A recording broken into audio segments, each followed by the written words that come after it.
possible to get off the financial ledge by following 4 simple steps. It's the same advice the Turner family followed to turn things around. Tonight, WCCO's Liz Collins shares how they dug out from 6 figures of debt to find financial freedom.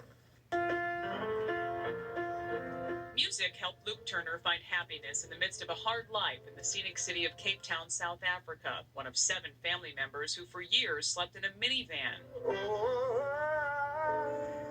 But as he got older, he'd find money lessons didn't come as naturally as his musical talent. By the time we realized we're going to have to pay these back, I never put into place how much it really was. Luke married Joy, a Minnesotan, after they met at an outdoor music festival. College would cost him $100,000, while Joy had her own $20,000 in school debt. Tossing credit card bills and cars, their debt totaled $140,000. That was just really, really overwhelming. Really overwhelming. The Turners made minimum payments on their loans while trying to cover the costs of their growing family, until Luke picked up a book about the best way to dig out. And I said to my wife, I want to be there. We are going to do this. We live in a society of just having to have everything now. Financial expert Nicole Mittendorf has seen the same situation many times before. But when you're truly ready to turn things around, she suggests these 4 steps, starting with writing down everything you spend in 1 week's time. After those 7 days, take a step back and see if there's an area that you spent money in that you really didn't recognize, you didn't remember, or you felt bad about.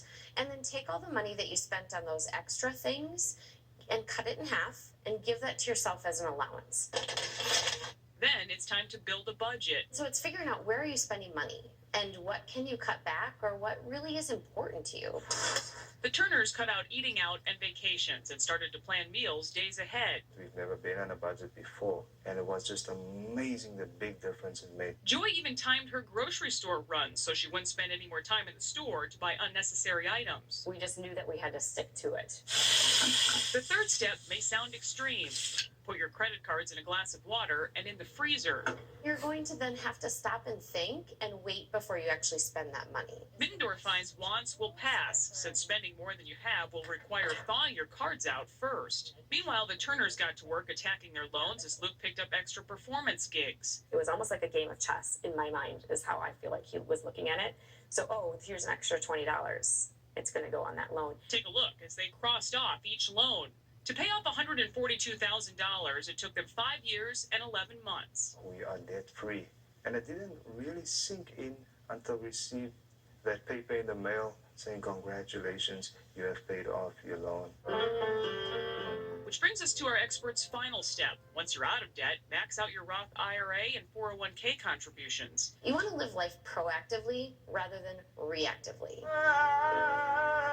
For the Turners, it meant finding harmony in a new area. Living a modest, simple life, there's freedom in that. Liz Collins, WCCO 4 News. Statistics show that a few of us actually follow a budget, but several apps can make that easy to do, and we put a link to a few at WCCO.com. Still have questions? Get answers tailored to your family. Join Liz and our financial expert for advice on CCO's Facebook Live tomorrow at 10 in the morning. Chris, here we have a lot of questions about the weather. Like, when will